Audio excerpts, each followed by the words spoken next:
Everybody ready? All right. They do it. Use the hollering at kids. All right, let's go. Time to think. All right, let's get going. It's time to get our thinking caps on. So the first thing we're going to talk about is number one, think powered by a big why. The big why is about having a purpose, a mission, or need that in turn gives you focus. High achievers always have a big why powering their actions. It's kind of like the day before vacation. Everybody, who in here is taking a vacation or taking at least a weekend off? Almost everyone. You kind of know, you kind of get in that, suck to that vacuum that right before you get going, you get everything done, it seems like. Except my brother. Yeah, except Lance. He's kind of My brother took a vacation yesterday, and he was on vacation before he ever got there, and I was getting a little irritated with him. Yeah, so you see, but I took care of it. Nicole, I think, is taking care of it. So we'll get him when he comes back. But I think ultimately this number one is probably the biggest piece of all this. If you don't know what your purpose is and why you're doing it, you really have no energy or intention on following through with anything. Like me personally, my big why, I'll share it with everybody. In my office, when you walk out of my office, as a former professional athlete or college athlete, high school, we always used to walk out of the office before we walked onto the field. And I would hit whatever our team motto was or whatnot. In high school, it was GATA. When I went to college, it was WIN, and then so on and so forth. Well, mine's legacy, and I made a little thing up for it. It's leaving an example of giving, achieving, and caring for you. So every time I walk out of the office, I see that before I leave to remind me that there's a much bigger purpose than just selling a house or meeting with a client or dealing with somebody within our organization or whatnot. So I don't know necessarily what y'all's big why is, but if it's not big enough to power everything else, nothing else really matters. So I guess you probably have to have some alone time or some private time or some talking with somebody to truly find out what the reason and purpose is for what you do. Would anybody else, since I shared, like to share their big why? Linda LaRocca. Do you have a big why? I'm sure you do. You've been doing it long enough. Where is it? My family. Cool. My family and providing for them a healthy, balanced life that we were comfortable. And real estate is not And when you talk about that, you can feel it like like an emotional thing. I can hear it in your voice. It means something to you. And if you don't feel something, there's no reason to do. You go punch a clock and pick up a check every 2 weeks. My life's dream was to be a mother and to have kids that were successful. And real estate has provided that vehicle for me. Cool. Awesome. And now it's Provide it for your handed son. down to my son. Right. And that's the same thing I can say about my big why. My big why has been my two boys. I mean, if anyone ever looks at my Facebook page, you see, other than posting me and him, is all about me and them. You know, we go hunt together, we play sports together, and I'll provide for them. I send them to school, give them money to buy games with. I don't know why I do that. But there's my big why. So, and if you don't have a big why, you know, I've heard that's okay. I mean, just kind of figure something out of which direction, what drives you, what gives you that passion to get you where you want to go. So It's about passion. Yeah, What stirs you inside to get up every morning and roll out of bed like I'm ready to take on the world. And if you can't roll out of bed thinking that first, that's not your big why. You got to find out what that thing is. Every time you roll out of bed, when the alarm goes off for me at 4:30 a.m., there has to be a purpose, and the purpose is legacy. Leaving an example of giving, achieving, and caring for you. that doesn't mean to stay in bed until you figure it out, though, okay? Because a big why brings big focus and big energy. All high achievers always have a big why. So y'all figure out what your big why is. It could be anything and everything. Just as important, striving to be the best you can be will help keep you from pulling up short and setting for good and letting just good enough be the theme of your life. I'm on page 76 toward the bottom. In the best-selling book that Jim Collins wrote, Good to Great, good is the enemy of great. Few people attain great lives in large part because it's just so easy to settle for a good life. The vast majority of companies never become great precisely because the vast majority become quite good, and that is their main problem. One of the greatest challenges in life is pushing to be our best when we are ready, when we're already pretty good. So Robert Browning is often quoted as having said, but a man's reach should exceed his grasp, or what's a heaven for? So has everyone read Good to Great? If you haven't, you put it on your read list, your growth plan for 2015. Yeah. Wow. 2015. Yeah, we're there already.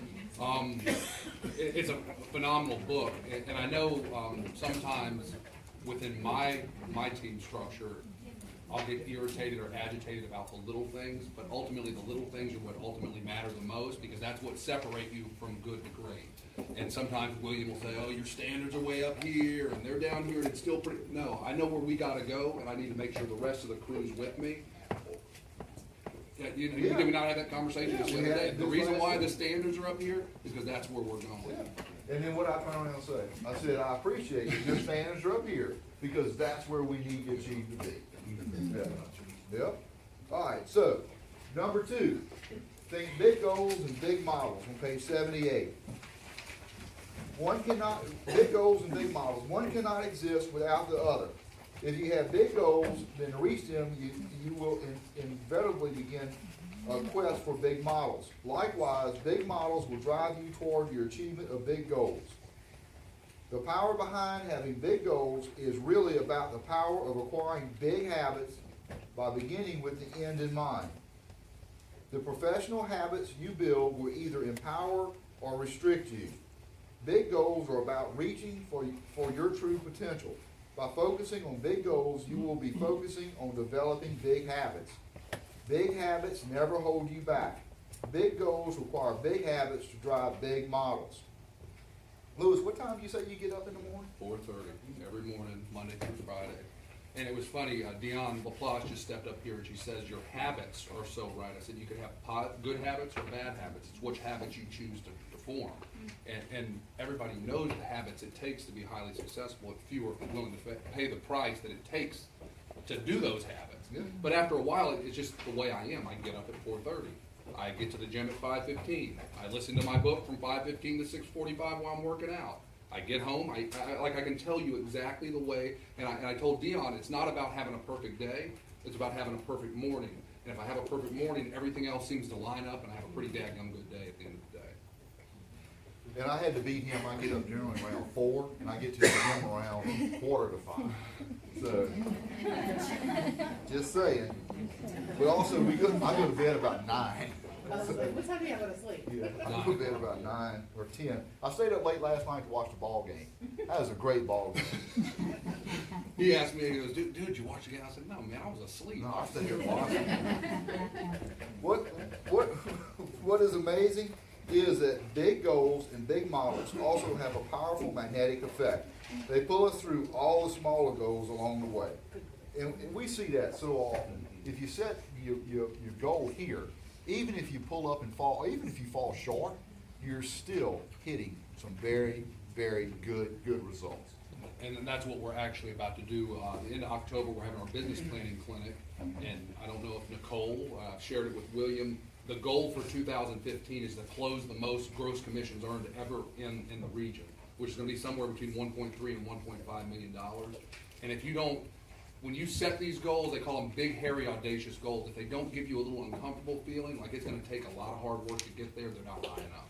And that's what I think that all goes back to. Those big, gigantic goals that we're going to be setting in a couple of weeks are still going to pull us through some pretty impressive goals along the way, even if we don't hit that 1.5 next year. Yeah, but I told you, doing the math, it's only 33% increase. We can attain that, right, Nicole? 33%. We did that this year. Yeah, we can do it. All right, number 3, thinking possibilities on page 81. And look, y'all, I know this week is maybe seem a little disjointed. We're going through the book, but we got to lay the groundwork about how to think and what the basics are. Next week, the class, you'll have a handout. Bring your calculator and a pencil, because we'll be working on some numbers to see what you need to do to get to whatever your millionaire looks like. We keep talking about all these models and systems and what, we're going to go through the 4 fundamental models that will be covered in the next couple of weeks. Right, so bear with us. Number 3, think possibilities. Gary Keller says, if I learn anything in life, it is that if you believe something is possible, You tend to focus on the constructive means necessary to make that possibility a reality.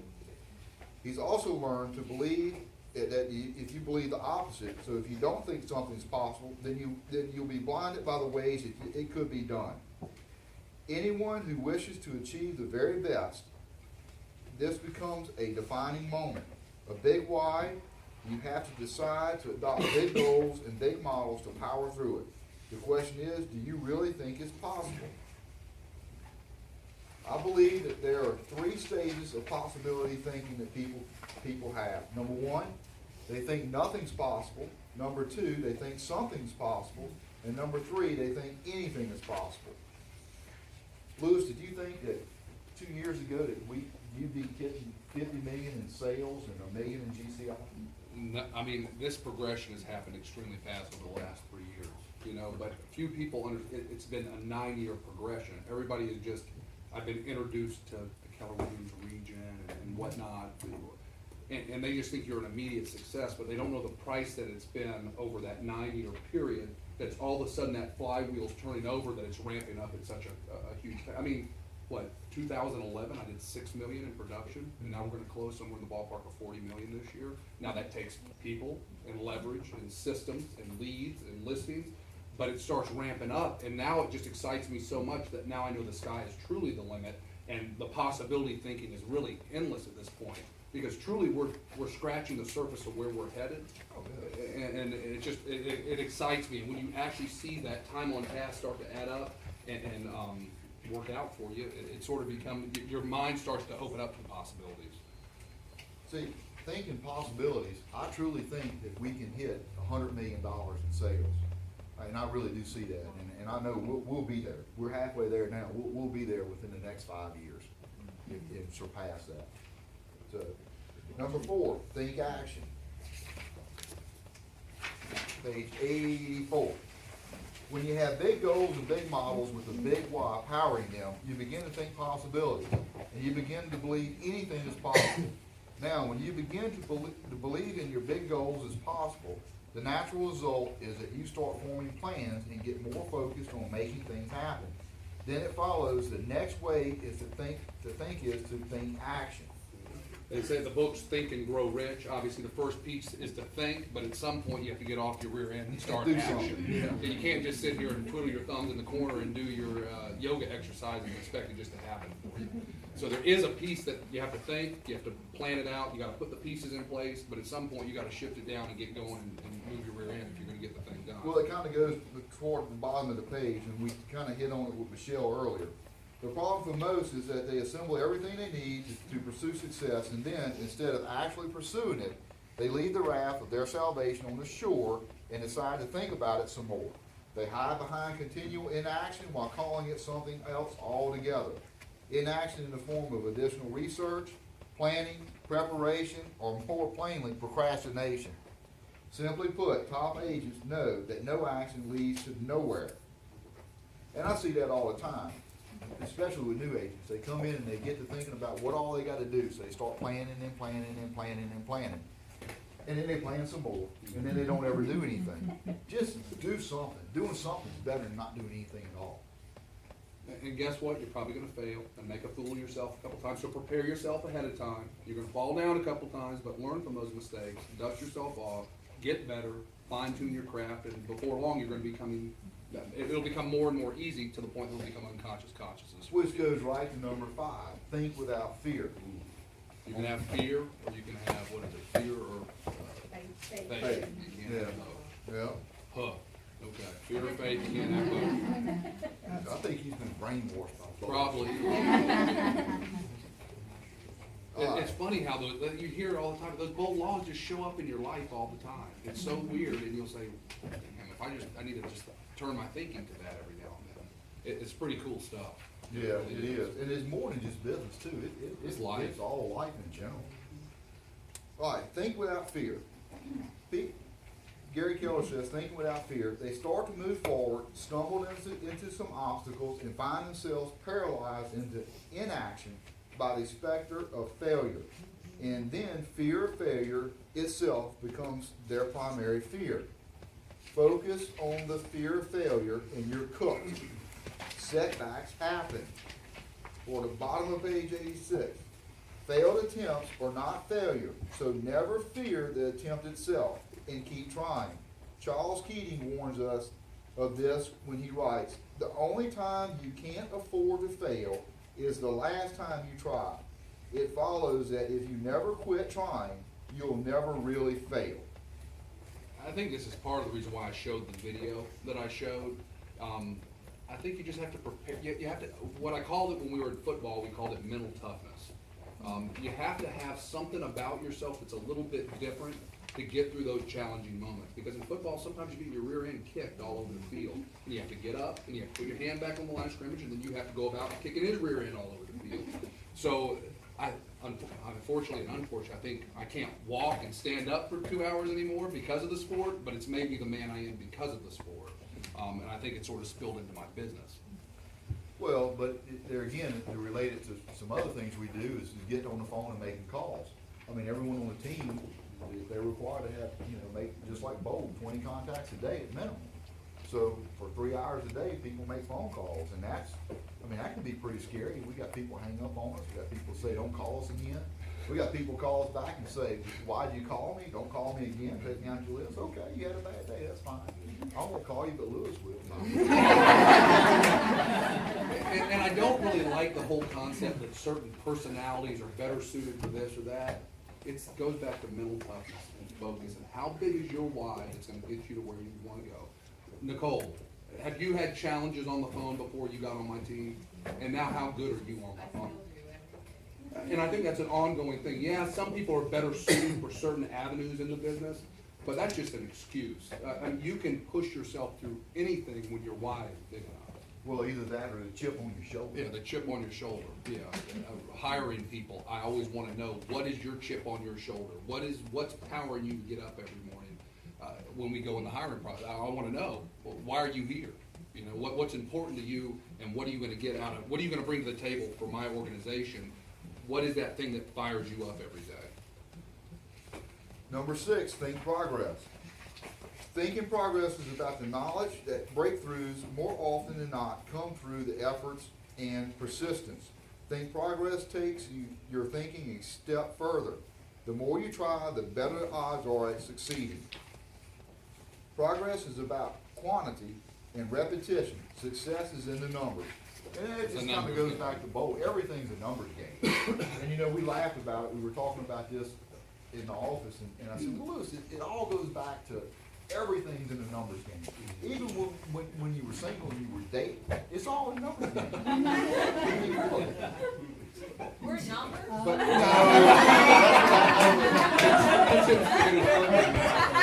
thank you. But let me, Linda, where the majority of your business comes from now? Is it past client referral? Like, you've been in the business 30 years, would you say over half your business is from past client referral? Yeah, because, past. Okay. From people that know you, like you, and will send you business. I did my 33 touch, and that's where I didn't never knock on doors, and I never told them. Yeah, right, you were don't- expired. when you- I and always that's got the it from cool- my past buyers and sellers. That is the cool thing about this business. People that are networked well, that have been doing it long enough, that really cherish their database and have cultivated those relationships long term, you don't have to do a lot of the groundwork that we currently do. Now, what I'm doing is I'm taking all those people I've done business with, the 500,000 homes that we've sold over the last 9 years, I'm putting those people in that spot, so business just shows up one day, and then I'm putting the foundation and fundamental model so it can just keep getting bigger and bigger, because you just keep putting more and more people in that 33 touch, people that know you and like you, will send you business, and then you know how to seek it at the same time. That's when it becomes exponential. That's when it becomes a $100 million business, a $200 million business, so on and so forth. But the good news is if you run a business like you have, a highly successful business long term, and you treat those people the right way, they're just going to show up at your door and say, hey, I want to sell my house, come show up. And that's one thing we'll talk about. I know we stand up here and we talk about calling people, and I can see on some of y'all's faces that's a scary thing, and that's fine. But like Linda said, she doesn't call anybody. She's had a great career. She knows people, she's put them in a system, and she's followed through with it by mailing to them and what have you. And she's been able to generate good business. So you don't always have to just pound the phone. So it's a lot of different ways to do what we do, or add to what we do and what you do. All right, number 7, thinking competitively and strategically. Page 89. Gary says, you should try to outthink and outplay your friends. People, great agents, approach their career the way they do a game. Over on page 91 toward the top, treating it like a game is also about learning to think strategically. The problem is that most real estate agents can't distinguish between rules, how you play, and strategies, how you win. In real estate, our rules have nothing to do with making money. They're all about conduct, ethics, and protocol. You can be the master of conduct, ethics, and protocol and still be a pauper. I advocate playing by the rules, of course we do too. Strategies are often found in the gray areas between the rules. Low achievers will say, can we do that? High achievers say, why? Did someone say we couldn't?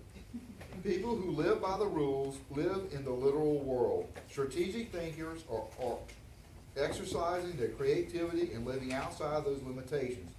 When I think about great strategic thinkers, I think about guys like William Candy Cummings, who in 1863 introduced the curveball to baseball, which they had some great curveballs they were throwing last night. First, they know that the underlying purpose of the real estate profession, well, let's see. All right, so. I think the bottom line there is you gotta play by the rules, but you gotta be willing to toe the line a little bit. And I think the biggest piece there is people get their emotions caught up in the business side of the business. Unfortunately, you have to put that away. Guess what? If your listing goes expired, they're probably gonna get called by me. They're probably gonna get door knocked by me. So you can either call me and give me the number and I'll be happy to give you a referral, or I'm gonna show up and I'm gonna take the listing. That's business. That's how it is. And it's no offense to you because it's probably not even you. It's not you. It's the price or the promotion or the condition of the home. It's one of those 3 avenues. And sometimes it's better to be the second or third person in line because now they actually have their ears open and they're ready to hear what you have to say. So unfortunately, if you have an expired listing, call me, send me an email, I'll send you back a referral when we sell it. Basically, when you go to work, you get the most out of your career, you should have the same attitude as when you sit down and play a game. Think competitively and strategically. Start where the rules stop and challenge your competition to catch you. Basically, whenever I sit down and play a game, I play to win. Whenever I show up to work, when I go in that door, there's a couple things I say. He laughs at me every day. I said, I'm gonna make the magic happen. And in my mind is, that's a game and I'm gonna win that game. Number 8, think standards. And this is where we are with a lot of stuff. On page 92. If you plan to be successful in real estate, really successful, you'll have to embrace standards. Standards are about defining levels of performance and then holding yourself and others accountable to meeting or exceeding those levels. Think standards is unlikely to be a serious issue until you hire your first assistant. The trouble most of us will have in communicating our standards and then enforcing them. You just have to be disciplined and patient when you begin the hiring process. Experience shows that hiring an effective assistant should easily double your sales volume. Lewis, tell us about standards. Well, I got that from Recruit Select mainly, which is the teaching the fundamental principles of how to hire the right talent, look for the right talent, train them, coach them, lead them, motivate them to the point where they're self-managing, they can do it themselves. And who was the guy that came last time and taught it? The really tall? Steve Shader, he challenged me because he knows the direction that I want to take this team, and I want to expand into different markets, go into Southeast Louisiana, and ultimately take over and get a market share in all of Louisiana. And the only way to do that is have standards that fall throughout my team that's embedded in everything we do. So on my team and every one of the offices, our standards are put out there. It's the creation of a millionaire real estate team dedicated to the fundamentals of the MREA and Keller Williams systems and models. One big thing that I actually did, Coach Saban taught, step out of yourself and into the team. That was a big thing that he always told us, that it's about the team more so than the individual. Strive for greatness every day. Goal-oriented and growth-minded. Live by the bold laws. Model the Keller Williams culture. Y, 4C, 2Ts. Did I say that right? Yeah. Prospecting-based and a marketing-enhanced. You can either have a marketing-based team and a prospecting-enhanced business, or a prospecting-based and a marketing-enhanced. We choose to have a prospecting-based team with outbound phone calls with a marketing enhancement piece to get more leads. High level of professionalism, we have a dress code. We don't come to the office looking ragtag. Respect amongst all team members. We have a no gossip policy and a no jerk policy, which we've recently implemented. The good thing is once you have enough leads, you can actually start turning people away if they don't fall into your standards and guidelines. So we've had the opportunity to fire a couple clients recently. That's a good feeling. And I know some people are at their point in their business where they can't do that, and that's understandable. That's sort of the grunt work that you have to do to get to that level. But we've gotten to the point where we have let some people go because they weren't doing it our way. Or we weren't seeing eye to eye, let's put it that way. Truly support and care for each other. Decisions made by the team in mind and not just the individual. Every time something comes up, it has to be the team in mind, not just the one person. Have a solution mind towards all problems. Anytime a problem is presented to anybody on our team, we have to have two solutions with that problem. We have to be punctual on all appointments. We have written contracts with all buyers and sellers we do business with. Everybody, I don't care if you're my mother and you're buying a house with me, you will sign a buyer's agency agreement. That's how I do business, and that's the standards that my team has. Time management, we're extremely disciplined to our schedule. Time blocking is a huge piece. That's something that I ask everybody that comes in and we interview with. Are you willing to only have scripted dialogue come out of your mouth? Are you willing to follow a time block schedule? The first 60 days you're on my team, are you willing to put a minimum of 60 hours a week in? And what's the last one? We have one more real good one. I think you should step out of yourself and into the team. Those are our four main pieces that they have to agree to before we ever hire them or put them on our staff. And then the time management piece is prospect from 8:30 to 12 o'clock. All the sales staff is responsible for that. Showings, appointments, and closings can only be scheduled after 1 o'clock. Practice and script and role play every single day. We have production standards for each division. The buyer division, the listing division have goals. They're written goals, and we evaluate those through 411s on a weekly basis, ultimately a daily basis. And take full responsibility for one's actions and to be personally accountable to the team. And this is on my door when you walk in. This is what you see, and it's on every one of my. We have 3 offices at KW, and each one of them have this in their office so they can see them at all times. Because this has to be embedded in my group, because ultimately if I'm ever going to receive $1 million, this has to be throughout my organization and embedded in my standards, because the clientele are coming to me because of these standards, not because of Lewis Williams. So it has to be embedded and ingrained in my administrative staff, in my sales staff, in my leadership, etc. Okay, I'm off my high horse. So you see, he's got those standards. So when it comes time to grow your business through people, you'll have to clearly articulate and enforce your standards from the beginning. High intention deserves high attention. And then you must regularly inspect what you expect. So highly successful real estate agents think standards for themselves and everyone around them. I really like that phrase. High intention deserves high attention. And inspect what you expect. So, number 9, think service. I remember the 4th thing. Okay. I hate when that. You have to be willing to prospect every single day. Every day you're in business, you have to be willing to do outbound prospect calls to be a client. I'm sorry when that stuff. I can't think of it right on the top. You got to be willing to call, okay? Or door knock, or do something lead generation for us. Nicole, did you miss anything? Did I get them all? I think there's a whole bunch more. We're just not going to go into that. It's too long. Yeah. All right. Think service. Number 9. Every top producing agent has a deep and almost inherent sense of service. They have a servant's heart and place their buyers and sellers' real estate experience above all else. They're always thinking service. First, they know their underlying purpose of the real estate profession, and in essence, know exactly why they should be hired. Second, they have a clear sense of how they deliver that purpose. It's a value proposition. Value proposition. And the most basic one you have for any salesperson is a listing person, somebody that's listing or selling their house. They want to sell it for the most amount of money in the least amount of time with the least amount of hassles to them. And if they're looking to buy, they want to buy in the right amount of time with the best possible deals with the least amount of hassles to them. And then obviously you customize that to what your value proposition is when you're presenting that to your clientele. But that's the basic overhaul. It hadn't changed in 100 years. I don't think it'll ever change. That's what a buyer wants. That's what a seller wants. And then it's your job to interpret that for them and show them how you're gonna line those values up and provide that for them. Show you why you're getting paid what you're getting paid. Right.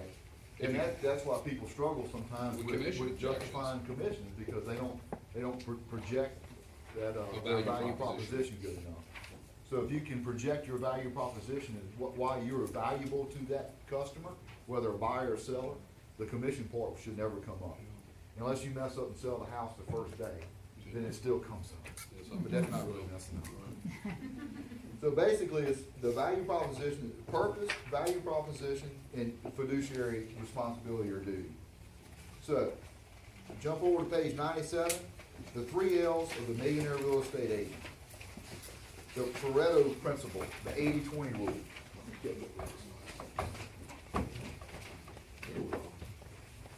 Everybody should know what the 80-20 principle is, I would hope, generally. If not, it's okay.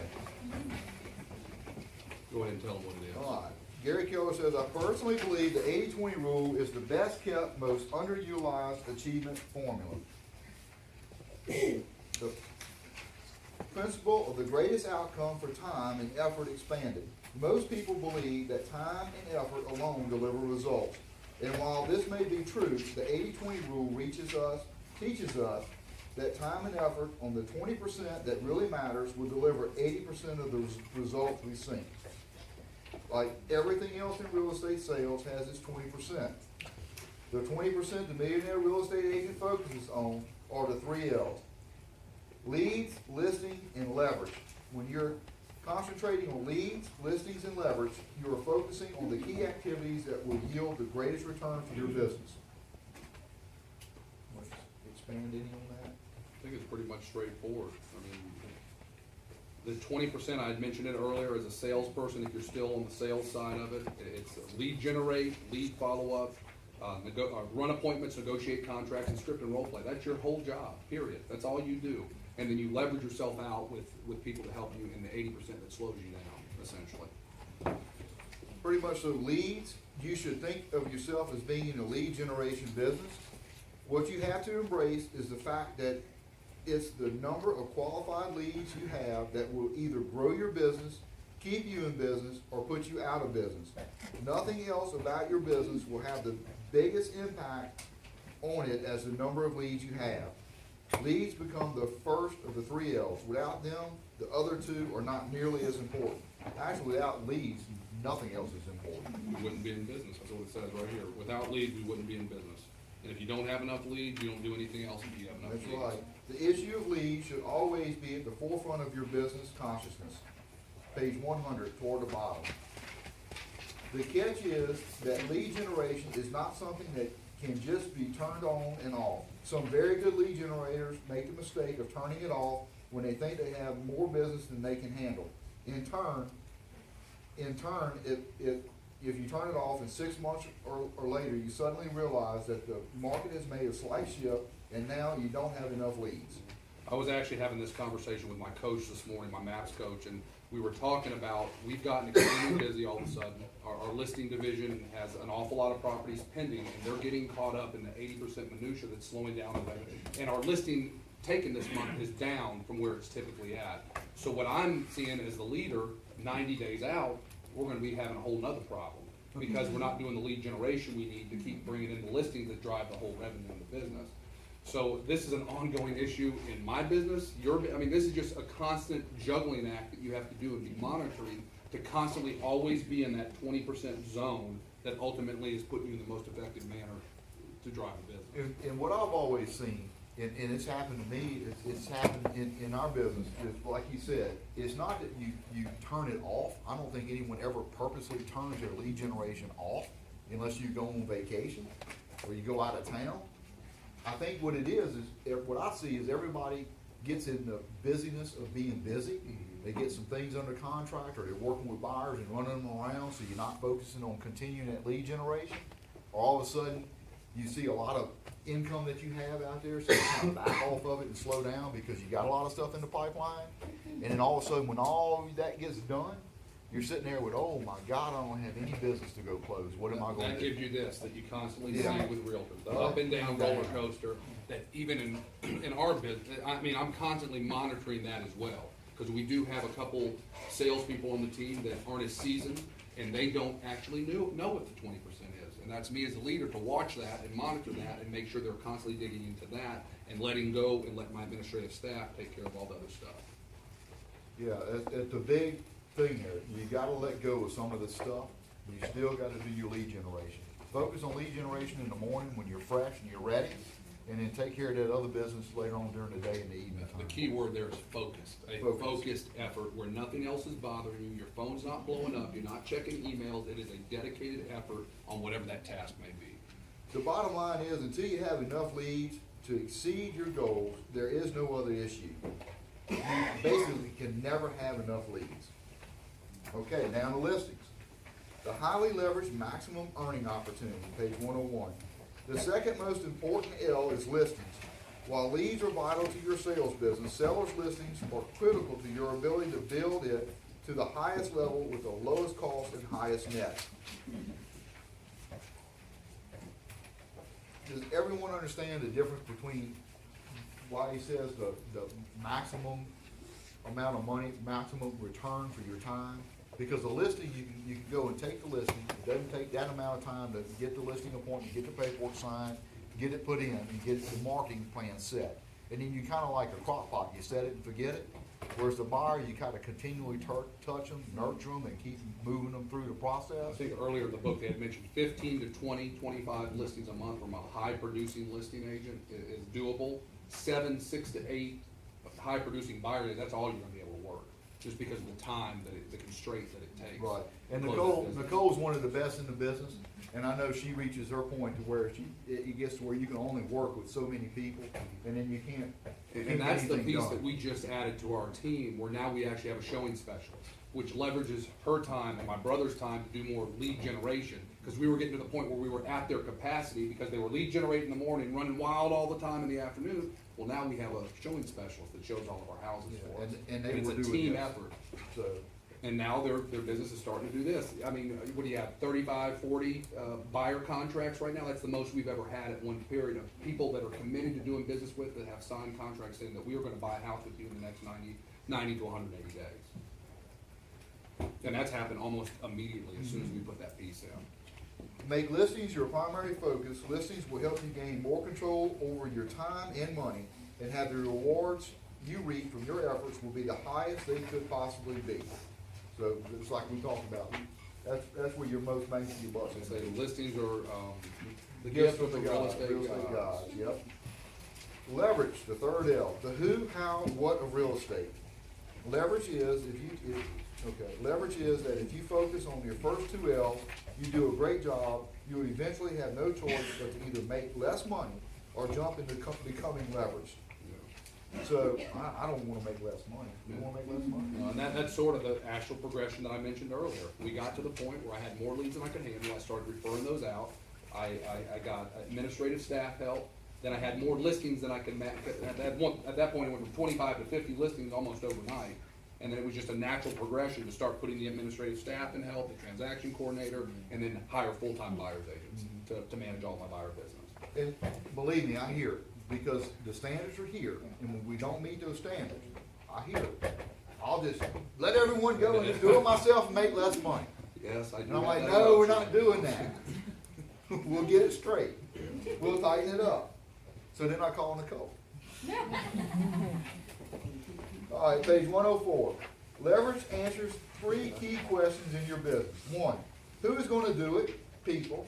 2, how will they do it? Systems. And 3, what will they do it with? The tools. Leverage is the who, how, and what of your real estate business when you are not the only one doing it. But bringing people into your sales business to work with you has the potential to tremendously impact your business. And that could be good or bad. Now, the challenge is to add the right people, because the impact could be positive or negative depending on who they are and what they do. Good talent should not be confused with great talent. Good talent is good and great talent is great. And although good can really help, great can actually change your business forever.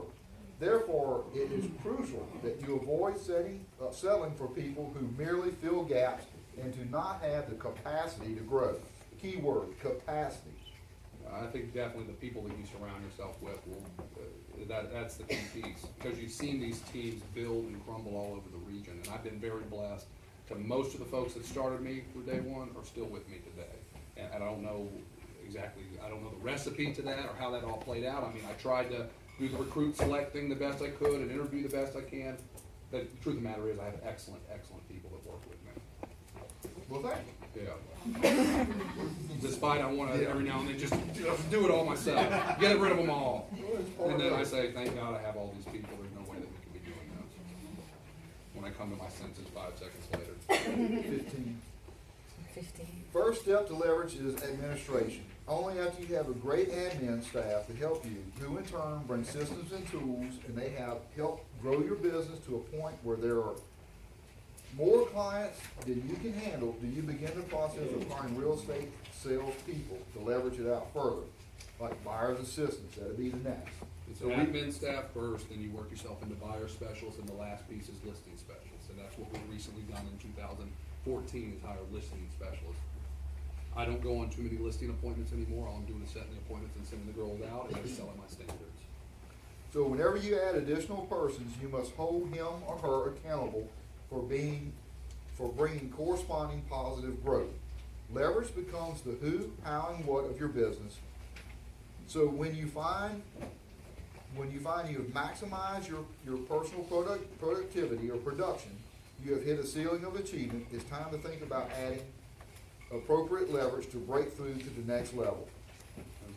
That's it for today, and that's pretty much how we've operated our business. Like I said, we have a bus, we got people on the bus, we think they're on the right seat, we're moving forward, and part of my role is to continually look for the great talent, to bring more people on and get them on the bus. So, questions? We have 5 minutes to do a couple quick At what questions. point, you said that you knew you had to hire an assistant? About 6 million for me, and I think that'll be different for everybody. They talk about your natural achievement, the natural level of achievement. Mine was about 6 million. And I was running crazy. I had a part-time administrative help at 6 million. But when I hired Keith Wright, came up to me and he said, "Man, you have a lot of things that could really blow this thing up. Let me take all the administrative staff responsibilities off you. I'll take care of all the transaction coordination. You just go run and get listings." Because that's been my niche as I got in the business.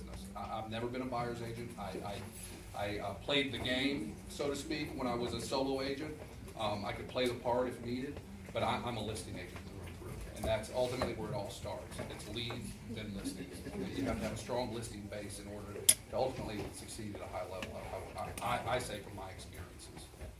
What else? When Keith took over your business as far as administrative, did he do the listing maintenance, like him putting all the listing information? At that point, we then hired Dawn, thanks to, yes, back there in the back, the two ladies in the back. She's still with me on a part-time basis, Dawn has. She's been really since the beginning, and Nicole. Those were the three. Then the next progression was Nicole. So it was Keith, and Keith has a tremendous amount of knowledge base in this business, 20 years in the business. And then it was Dawn stepped in and she did all the listing management side of the business. Keith did all the transaction coordination, and I went out and got more listings. More listings produced more leads. More leads, I sent them to Nicole.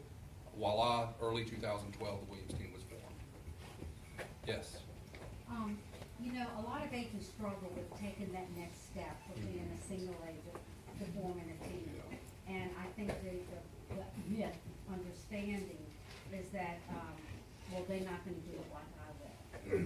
But what really impressed me these last few minutes is your emphasis on, the standards. Yeah. And when you have those standards in place, and they do it like you do, Then I don't have to worry about it. And guess what? They even do it better than I do. Right. And that's the key piece. I can let it go when I know they do it better than I can do it. You can only spread one person so far, and then you have to. And at the very least, you don't have to build this mega real estate business. A good administrative staff help and you yourself can run a pretty daggum good business making a lot of money if you do it the right way. Or maybe 1 or 2 admin people and you just out there running appointments. You can run a really highly productive business. Don't get any ideas. No, I'm not yet. Can I make two Sure. Well, actually, three. One is, this class is part one of a four-part series. We will meet at this time, at this location, from 12 to 2 for the next 3 weeks. You will have to sign up again, because obviously you can see, we maxed We out need to know how today. much food So we if you're get, not gonna things be able like to that. attend, we are gonna fill the seats as well. So number one, you'll get an email and an Eventbrite link, please register again. And you can find it on my Facebook Okay, and everywhere so we'll have else. that. The second thing is that if you have not been, running your business like a business, there is an opportunity coming up soon as well that you may wanna put on your calendar and register for. Bob Kalinsky's gonna be coming into the MREA area to the 4 Point Sheraton on November the 3rd from 9 to 12. And, I will send everyone out the link for that as well. And that's about, what do you need to do to set your business up like a business? Do you need to incorporate? Do you need to form an LLC? How do you set up a tax account separate than your personal account and your business account? What other things do you have to have in place to quit acting like this is just, you get a commission check and go shopping versus you're running a business like a business? Great opportunity. He's coming to here from Atlanta as a favor to us. And if you haven't already set those things up in your business, it would be a great opportunity for you. And the third thing is just to give Lewis and Wayne a round of applause. I think Well, hopefully y'all all sort of take the journey with us through this. I think it's a great opportunity for me to learn a lot, and hopefully we can bring something to the table that you can implement in your business and bring yourself to the next level. We'll probably go through the next 100 pages next Thursday from 12 to 2. Yeah, it'll be,